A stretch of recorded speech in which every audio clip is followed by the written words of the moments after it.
جسے رسیوں میں باندھ کر لائے تھے، وہ قیامت تک ظلم کو رسیوں میں باندھ کر آئی ہے۔ جسے دیار بدیار پھرایا تھا، وہ قیامت تک ظالموں کو دشنام اور ظلم کو بدنام کر گئی۔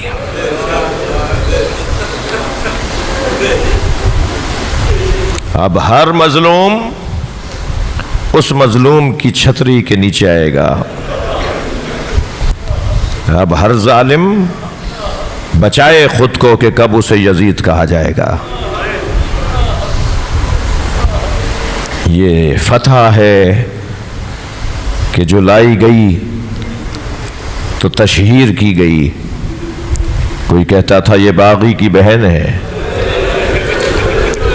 کوئی کہتا تھا یہ علی کی بیٹی زینب ہے۔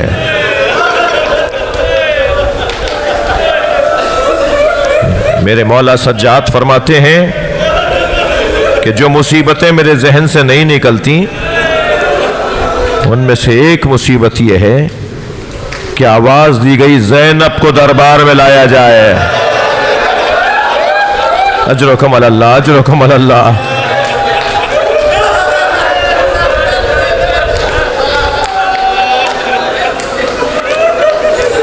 اور جب جناب زینب کو دربار میں لایا گیا تو وہاں کھڑا کیا گیا۔ امام کے جملے ہیں یہ، امام سجاد کے جملے ہیں۔ وہاں کھڑا کیا گیا جہاں بیچے جانے والے غلاموں کو کھڑا کیا۔ اجرکم اللہ، اجرکم اللہ۔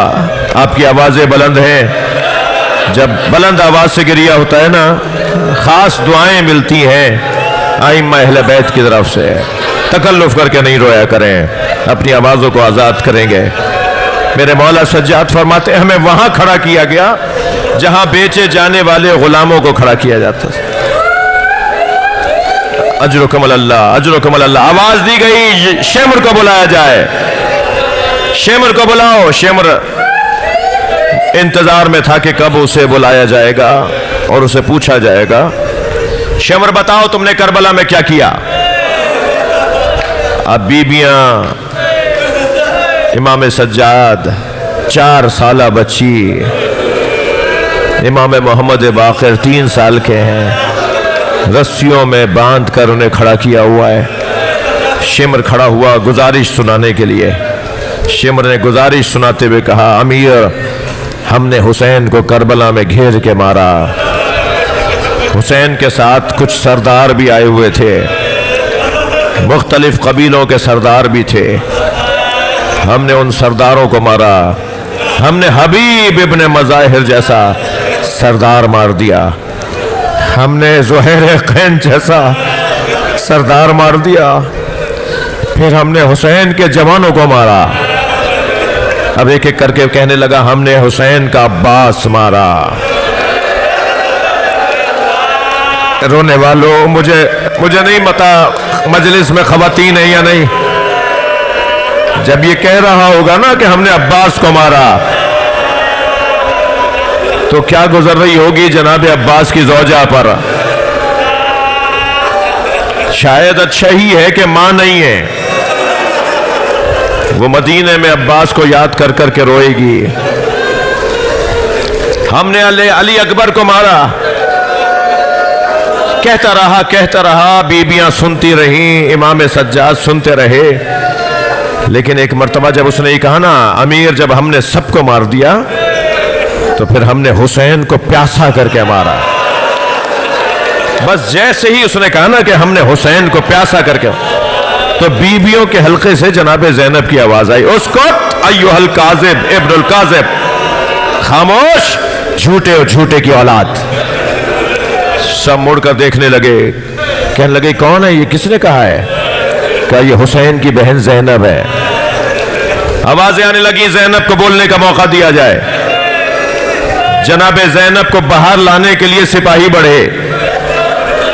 جناب فضہ سامنے کھڑی ہو گئی۔ میں نے اس کی ماں سے وعدہ کیا تھا